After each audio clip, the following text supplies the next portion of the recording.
Ini kita akan belajar mengenai analisis regresi berganda. Langsung saja berikut soalnya ya. Penelitian dilakukan terhadap 170 mahasiswa untuk mengetahui apakah efikasi diri, manajemen waktu, dan motivasi diri berpengaruh terhadap minat mahasiswa dalam mengikuti organisasi. Oke, nah ini sudah memenuhi syarat untuk kita melakukan analisis. Memang kita akan melakukan analisis regresi berganda ya, karena di sini X-nya atau variabel bebasnya ada 3, yaitu X1 efikasi diri, X2 manajemen waktu, X3 motivasi diri, dan kemudian Y-nya 1 yaitu minat mahasiswa dalam mengikuti organisasi. Berikut di bawah ini adalah indikatornya. Indikator ini didapat dari penelitian terdahulu maupun teori-teori yang ada mengenai efikasi diri. Ada 8 item, manajemen waktu 10 item, begitu juga dengan motivasi belajar, minat berorganisasi ya, masing-masing 10 item. Gitu. Nah, terus kemudian langkah selanjutnya kita akan melakukan uji analisis regresi berganda untuk kita mengetahui masing-masing ini apakah memiliki pengaruh antara X1 terhadap Y, X2 terhadap Y, dan X3 terhadap Y, begitu ya. Nah, ini adalah hipotesis kita. Ada 3 ya, H01, H1, H02, HA2 ya ini. Terus kemudian H03, HA3. Masing-masing efikasi diri, kalau yang 0 tidak berpengaruh, kalau yang H-nya berpengaruh ya terhadap minat berorganisasi. Jadi kita memiliki 3 hipotesis, 1, 2, dan 3, masing-masing H0 dan HA. Oke, nah sekarang kita masuk ke sini. Ini ya, untuk menggunakan analisis regresi linear berganda itu ada beberapa tahap yang harus kita lakukan. Yang pertama, uji instrumen data untuk menguji valid dan reliable. Kenapa kita melakukan ini? Karena tadi data kita dapatkan dari kita menyebar kuesioner atau angket, dan masing-masing item variabel memiliki beberapa indikator. Yang X1 atau efikasi tadi 8, kemudian 3 variabel yang lain itu masing-masing 10 indikator. Nah, masing-masing indikator itu harus kita pastikan kevalidan dan kereliabelannya. Kemudian setelah data kita pastikan valid reliable, selanjutnya kita masuk ke uji asumsi klasik. Dalam hal ini kita pakai 4 uji, yaitu normalitas, multikolinearitas, hetero, dan linear. Normalitas untuk memastikan data berdistribusi normal, multikolinearitas untuk memastikan bahwa X1, X2, dan X3 tidak memiliki hubungan yang linear. Uji hetero memastikan bahwa data itu tersebar secara merata. Kemudian uji linearitas untuk memastikan bahwa X1 itu memiliki hubungan yang linear dengan Y, X2 memiliki hubungan yang linear dengan Y, dan X3 memiliki hubungan linear dengan Y gitu ya. Jadi masing-masing item variabel bebas memiliki hubungan yang linear dengan Y-nya atau variabel terikat. Kemudian, nah setelah kita uji asumsi klasik ini terpenuhi semua, data normal, tidak terjadi multi, tidak terjadi hetero, dan data memiliki hubungan linear, maka selanjutnya kita boleh melakukan yang namanya analisis regresi linear berganda. Ketika kita klik di SPSS ini, maka akan muncul 4 tabel output gitu ya. Yang pertama itu biasanya tidak diinterpretasikan karena hanya memuat apakah ada variabel yang di remove atau tidak. Terus kemudian yang selanjutnya kita melakukan uji kelayakan model atau goodness of fit, yang ini nanti diinterpretasikan melalui tabel model summary dan tabel ANOVA atau disebut juga UGF. Kemudian baru selanjutnya kita mau menginterpretasikan yang namanya uji pengaruh, yaitu regression linear yang kita lihat dari tabel koefisien. Tabel koefisien ini nanti untuk merepresentasikan persamaan regresi linear bergandanya, dan kemudian untuk kita menjawab hipotesis. Ada 3 hipotesis tadi ya. Begitu. Oke, nah selanjutnya kita masuk ke SPSS ya, ini di sini. Nah, SPSS di sini untuk menyingkat videonya, saya sudah tuliskan ini ya, jadi dari X1 sampai X1.8, total X1, X2 sampai X2.10, X3.1 sampai X3.10, dan Y1 sampai Y10. Masing-masing ada total X1, total X2, total X3, dan total Y, begitu ya. Nah, ini yang saya kasih label hanya total-totalnya aja agar nanti lebih informatif begitu ya. Jadi total X1 kita kasih keterangan efikasi diri, X2 manajemen waktu, X3 motivasi diri, dan total Y untuk minat berorganisasi. Desimalnya kita jadikan 0, terus kemudian measure-nya ini kita jadikan skill begitu ya. Kemudian ini data mentah yang sudah ada di LMS juga gitu ya. Jadi singkat cerita, kuesioner tadi kita bagikan kepada responden, kepada 170 responden ya. Di sini 171 karena yang awalnya buat ini ya. buat hidronya ini. Maka jika ini dihilangkan itu jumlahnya total responden ada 170 begitu. Nah, ini masing-masing sudah menjawab sesuai dengan item kuesioner yang ada tadi ya. Jadi responden kita memilih dari skala 1 sampai dengan 4 gitu. Kemudian mereka memilih dan kemudian ini adalah datanya. Kalau Google Form itu langsung kita unduh terus kemudian kita rapikan seperti ini. Kalau dia kuesioner manual ya kita input di dalam Excel. Yang ini namanya tabulasi data. Nah, setelah itu yang ini kebutuhan kita langsung kita copy pastekan aja di SPSS. Kalau saya langsung lebih suka menggunakan menu copy paste gitu ya. Jadi ini kita kopikan, terus kemudian kita masuk ke SPSS tadi di data view gitu ya. Nah, ini kebetulan sudah ada, tapi untuk nggak apa-apa kita pastikan lagi aja. Nah, ini terpaste. Maka data itu sudah ada sampai di sini ya, sampai total Y. Oke, itu adalah untuk langkah awal kita mau melakukan berbagai uji tadi. Kemudian selanjutnya saat ini kita masuk ke uji validitas yang pertama ya. Validitas kita masuk ke analyze, terus kemudian masuk ke correlate, kita klik bivariate. Terus ini reset pastikan ini kosong ya. Kita lakukan untuk masing-masing variabel. Jadi X1 sampai dengan total X1 atau di sini efikasi diri, kita klik OK. Maka dia akan muncul output. Nah, ini outputnya, ini X1 sampai ada 8 ya, terus kemudian ini, maka tadi kalau misalnya kita tulis total X1, dia tidak informatif ya, di sini kita lihat dia muncul namanya efikasi diri. Nah, oke, ini kita biarkan dulu aja, nanti kita interpretasikannya bareng-bareng aja. Terus kemudian ini correlate bivariate, terus ini kita klik reset, karena tadi udah untuk X1 ya, sekarang kita lakukan hal yang sama untuk X2, klik lagi.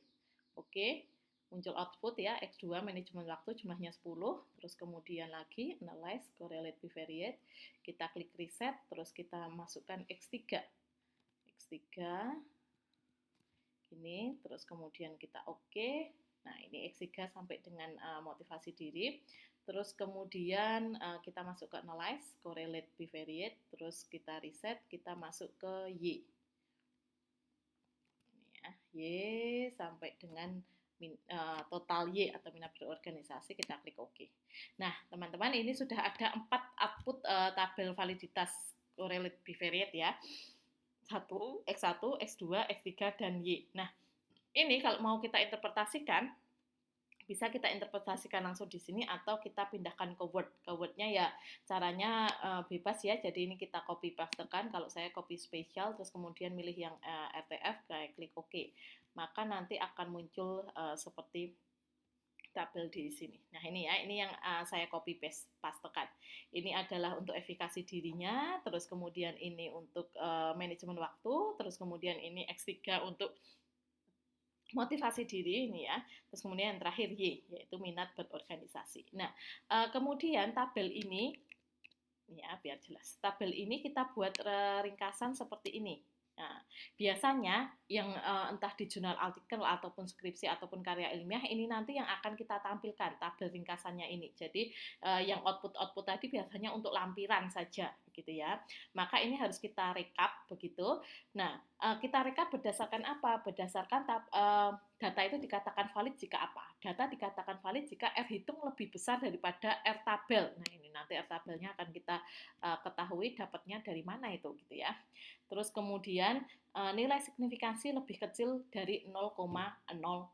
Oke. Kalau kita mulai dari nilai signifikansi dulu, kita lihat di sini kebetulan semua 0,00 ya. Ini dapat dari mana sih? Misalnya dari yang Y ini ya. Y ini kita mulai dari Y ini ya, Y4 ini atau Y7 ini ya. Nilai signifikansi tutil itu yang ini loh, yang ini. Terus kemudian yang kita pakai yang paling pojok ini aja. Nah, yang paling pojok-pojok di sini ini adalah nilai signifikansi. Itu berlaku untuk X1, X2 maupun X3 gitu ya.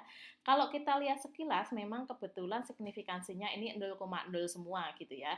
Akan bisa jadi itu tidak 0,0 gitu ya. Yang penting untuk memastikan kevalitannya dia harus di bawah 0,05 begitu ya. Misalnya ini random aja X3.2 itu juga 0,0 gitu ya. Jadi semuanya 0,0. Nah, nanti teman-teman lihat nilai signifikansinya dari itu. Nah, terus kemudian selanjutnya kita lihat nilai R hitungnya. Nilai R hitung angka-angka ini didapat dari mana ya? Ini ya. semua angka ini cara bacanya sama, misalnya ini X7 ya, X7 itu nilai R hitungnya 0,769. Ini R hitungnya. Terus kemudian Y8 R hitungnya 0,755, Y9 0,624, terus kemudian Y10-nya 0,377. Ini kalau kita lihat misalnya di sini ya. Ini ya 0,377, 0,624 sama ya, benar ya. Berarti ini udah untuk mengisi nilai R hitung sama juga dengan X1, X2 itu dilihatnya dari yang tabel percent correlation, terus kemudian yang paling pojok di sini ya. Itu untuk menentukan itu. Nah, setelah kita tabulasikan di sini, kita harus mencari nilai R tabel 0,1506 ini didapat dari mana? Dari kita membaca R tabel. Caranya baca, kita lihat dari tabel R di sini. Terus kemudian kita lihat di sini ada DF N-2. N-2 nasabah responden kita tadi 170 ya di sini. Berarti dikurangi 2 itu 168. Maka untuk barisnya ini kita udah fokus aja ke 168. Nah, kemudian tingkat signifikansinya kita pakai yang uji dua arah 0,05. Maka tabel kedua di sini berarti 170 kurangi 2 168, kolom kedua 0,1506 gitu ya untuk melihat R tabel. Di sini R tabelnya 1506. Maka kita pastikan bahwa R hitung ini lebih besar dari R tabel. Nah, ini kalau kita lihat satu angka di belakang koma aja, ini berarti kan R hitungnya 0,1. 0,1 sama 0,4 gede mana? Gede 0,4. Berarti R hitung lebih besar daripada R tabel, nilai signifikansinya 0,0. Maka di atas dinyatakan valid. Begitu seterusnya ya. Jadi ini kalau kita lihat sekilas memang tidak ada yang di bawah 0,1. Maka semuanya data valid. Oke, begitu adalah uji validitas. Selanjutnya kita masuk ke dalam uji reliabilitas. Kita kembali masuk ke SPSS. Setelah data semua dinyatakan valid, maka langkah selanjutnya adalah kita menghitung uji reliabilitas. Caranya bagaimana? Caranya kita klik analyze, kemudian scale, terus kemudian kita masuk ke reliability analysis. Ini ya, masih kosong misalnya ini ada, jangan lupa kita klik reset begitu. Nah, bedanya dengan validitas, untuk uji reliabilitas adalah kita blok aja X1 sampai X8, total X ini tanpa totalnya ya. Nih, lihat tanpa total kita masukkan ke item. Terus kita klik OK. Hasil reliabilitas lebih simpel dari validitas ya. Yang kita pakai hanya ini aja. Yang ada kata-kata clone batch alpha.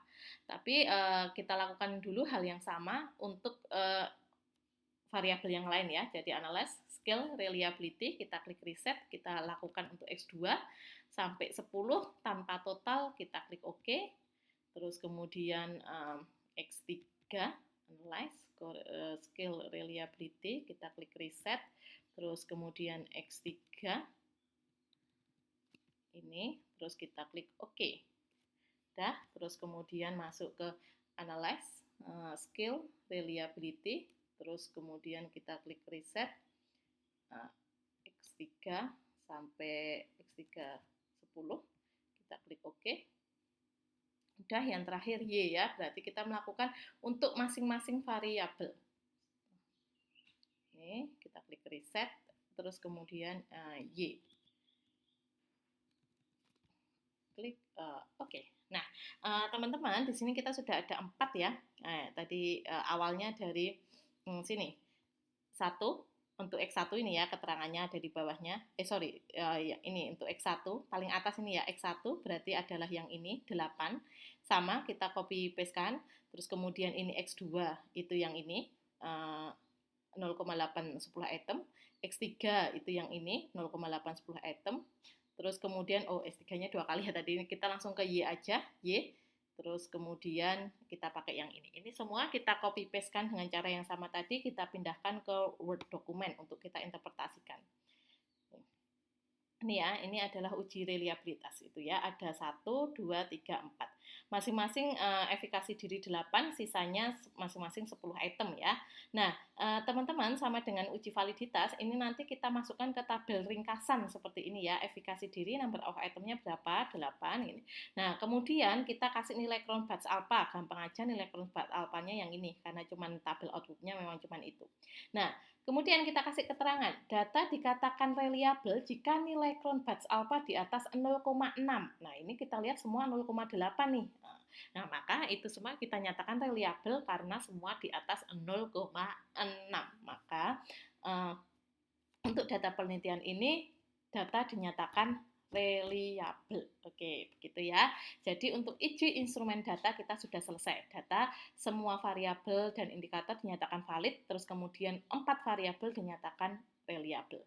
Langkah selanjutnya adalah kita masuk ke uji normalitas. Ini ya. Kita kembali ke sini. Kita melakukan uji normalitas. Langkahnya untuk melakukan uji normalitas yaitu dengan kita mengeluarkan nilai unstandardized. Itu caranya bagaimana?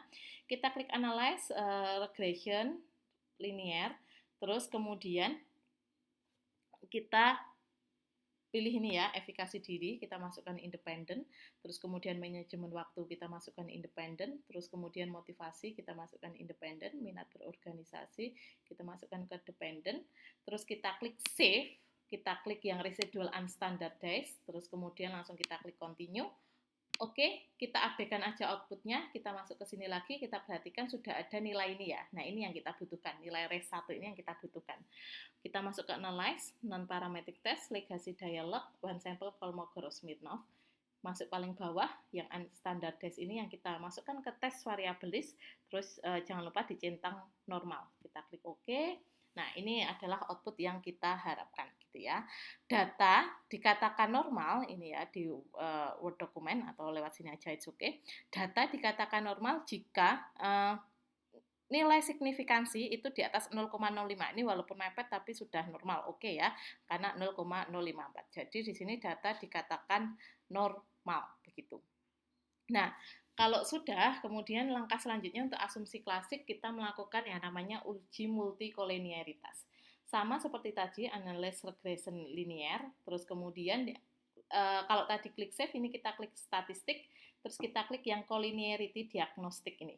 Yang ini, terus kita klik continue, kita klik OK.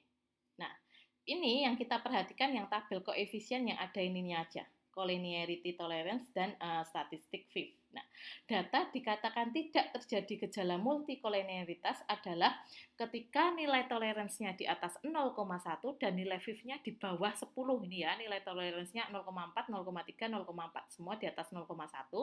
Terus kemudian nilai FIF-nya 2, semua, berarti semua di bawah 10. Maka dinyatakan data tidak terjadi gejala multikolinearitas. Ini kalau diinterpretasikan gitu untuk multikolinearitas juga kita bikin seperti ini ya.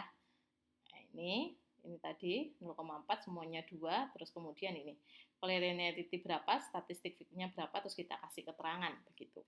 Oke, nah selanjutnya kita uji hetero. Jadi apakah mau hetero atau multi dulu atau normal dulu untuk uji asumsi klasik itu tidak ada urutannya ya. Nah, ini hetero kita klik seperti ini. Analyze, regression, linear. Nah, sekarang kita klik yang plot. Ini misalnya kita reset dulu aja agar nanti hasil outputnya itu tidak numpuk-numpuk begitu ya. Jadi kita reset dulu, it's okay. Terus kemudian ini. Nah, ini kita klik yang plot ini. Terus kemudian yang trace kita kasih ke X, yang trace kita ke Y. Coba kita pastikan dulu biar nggak kebalik nanti ya. Jadi untuk uji hetero itu ada di atas tadi.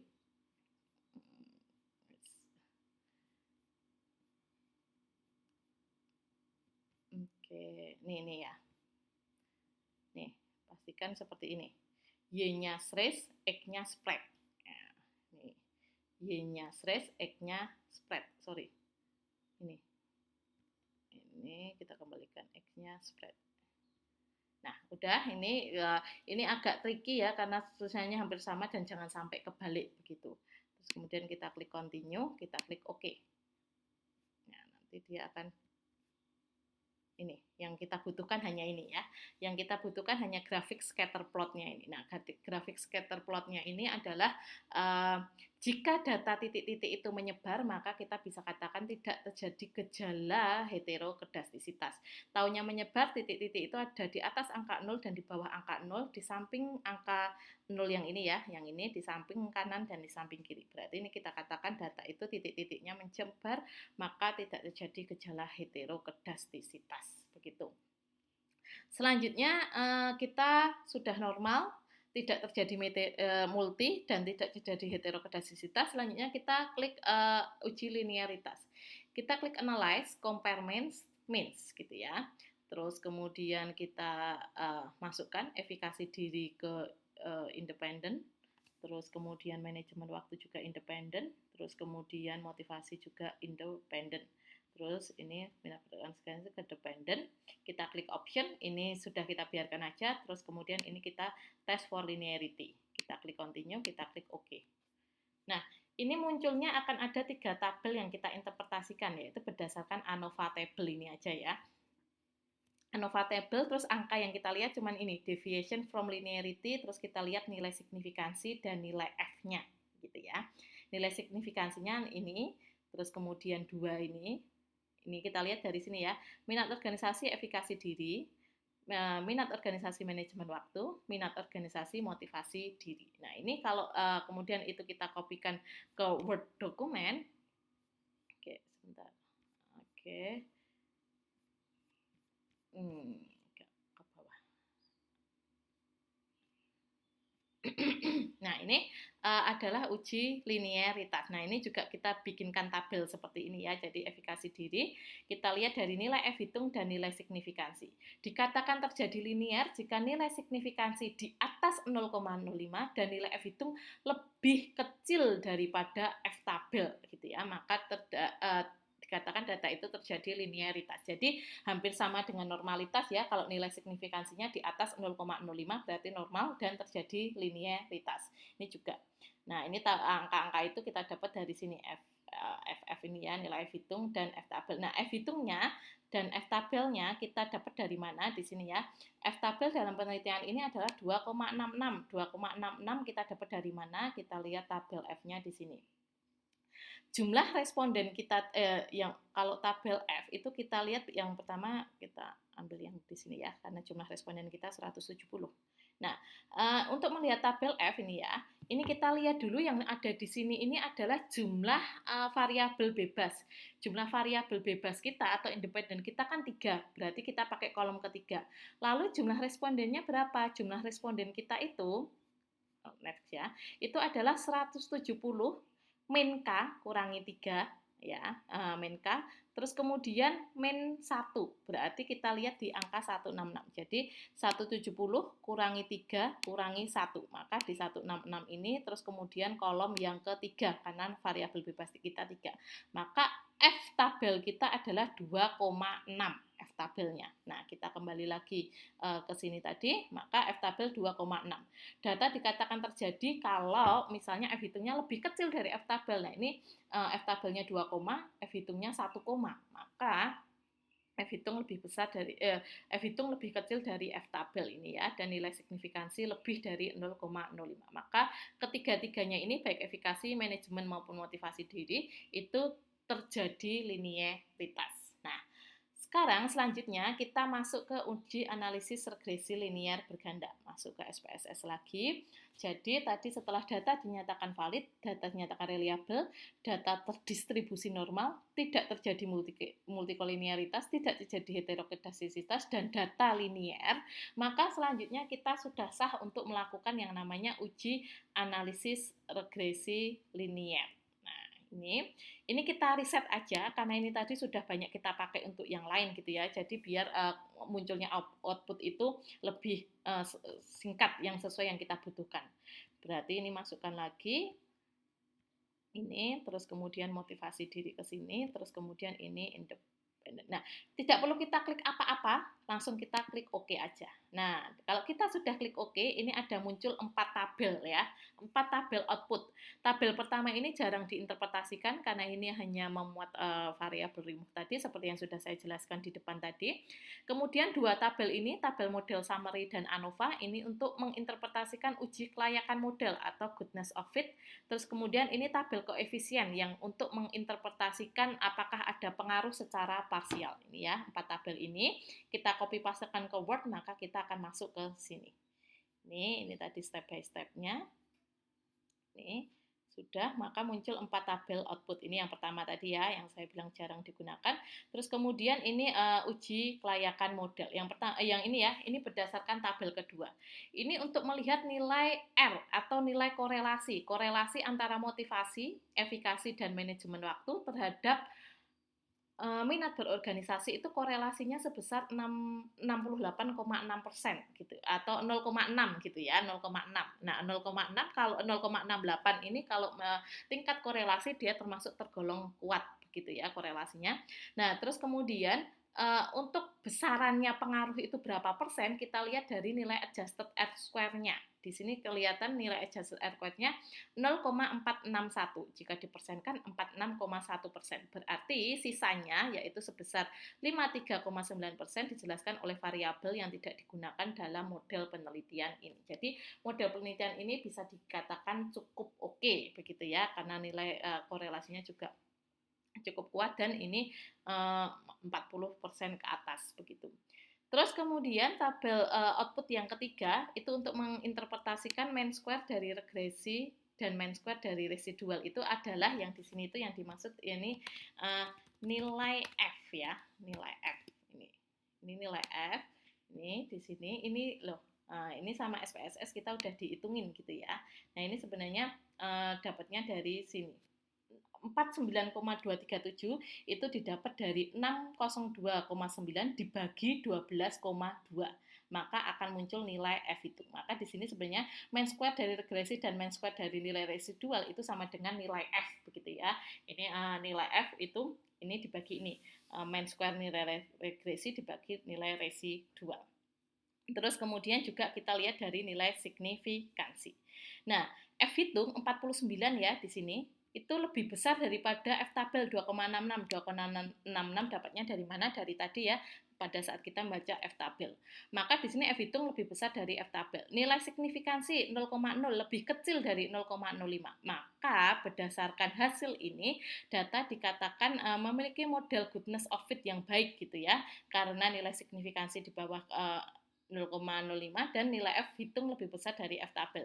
Berarti nilai goodness of fit yang baiknya itu maksudnya apa? Maksudnya bahwa motivasi diri, efikasi dan manajemen waktu ini secara bersama-sama mampu mempengaruhi minat berorganisasi. Jadi kalau mereka jalan bareng, mereka tuh mampu untuk mempengaruhi minat organisasi. Jadi model ini memiliki goodness of fit yang baik begitu.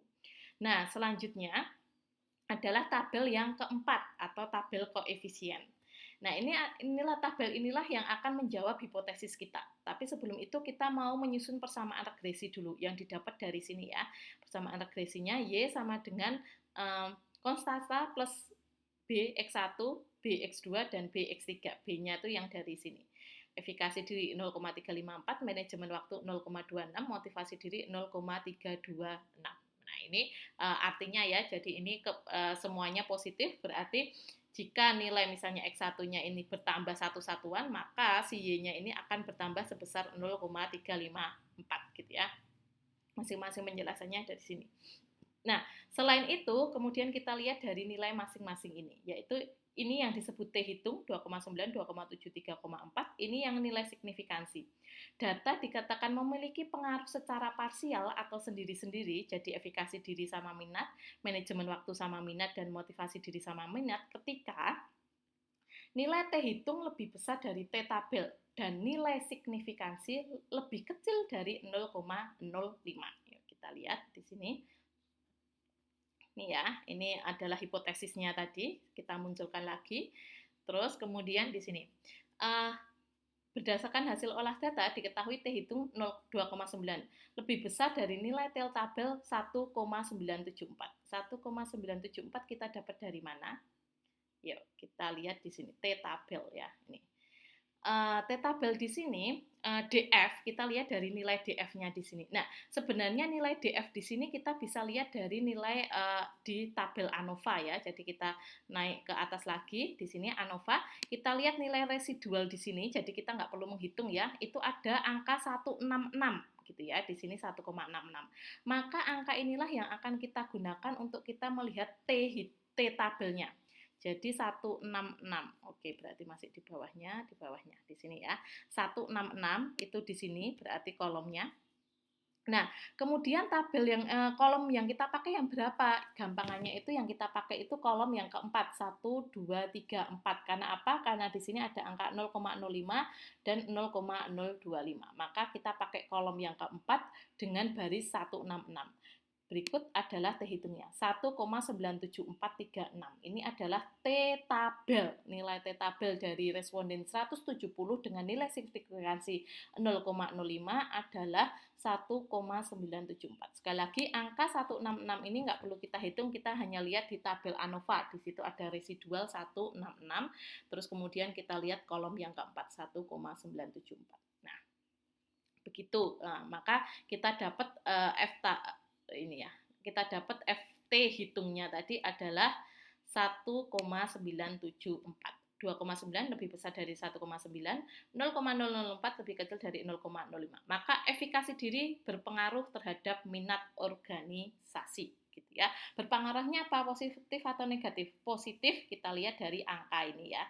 Nilai T ini misalnya dia negatif ya dia akan minus gitu ya, tapi ini semua positif, maka kita katakan berpengaruh positif. Berpengaruh positif kemarin sudah kita pelajari, berarti sama-sama naik, sama-sama turun. Semakin tinggi efikasi, maka semakin tinggi minat organisasi. Semakin rendah efikasi, maka semakin rendah minat organisasi, begitu ya. Karena semua positif. Terus kemudian untuk minat organisasi, T hitung 2,7, T tabel sama ya 1,9. Otomatis lebih besar. Ini sama 0, sorry ini bukan 0,004 tapi ini ya 0,007 yang kedua ya, tapi sama-sama lebih kecil daripada 0,05. Terus kemudian berarti sama dengan efikasi, manajemen waktu berpengaruh positif terhadap minat organisasi. Semakin tinggi mahasiswa itu mampu memanage waktunya, semakin mampu memanage waktu, maka semakin tinggi minat berorganisasi. Terus kemudian yang terakhir motivasi, T hitungnya 3,4, T tabelnya 1,9. Maka dan nilai signifikansinya juga lebih kecil 0,05. Maka motivasi berpengaruh positif terhadap minat organisasi. Semakin mahasiswa itu memiliki motivasi diri yang tinggi, maka ternyata semakin tinggi minatnya terhadap organisasi. Oke, begitu teman-teman. Jadi ketika hipotesis kita sudah terjawab dan bukan kebetulan sih ya, dari hasil perhitungan kita tiga-tiganya itu berpengaruh positif ya secara parsial. Jadi efikasi diri berpengaruh positif, manajemen waktu berpengaruh positif, dan motivasi diri berpengaruh positif. Beda data, beda konteks, bisa juga beda nanti hasil penelitian. Yang jelas patokannya adalah nilai T hitung harus lebih besar T tabel, signifikansi lebih kecil 0,05, maka dikatakan memiliki pengaruh. Jika sebaliknya berarti ya sudah, maka tidak memiliki pengaruh. Oke teman-teman, demikian penjelasan analisis regresi linear berganda. Terima kasih.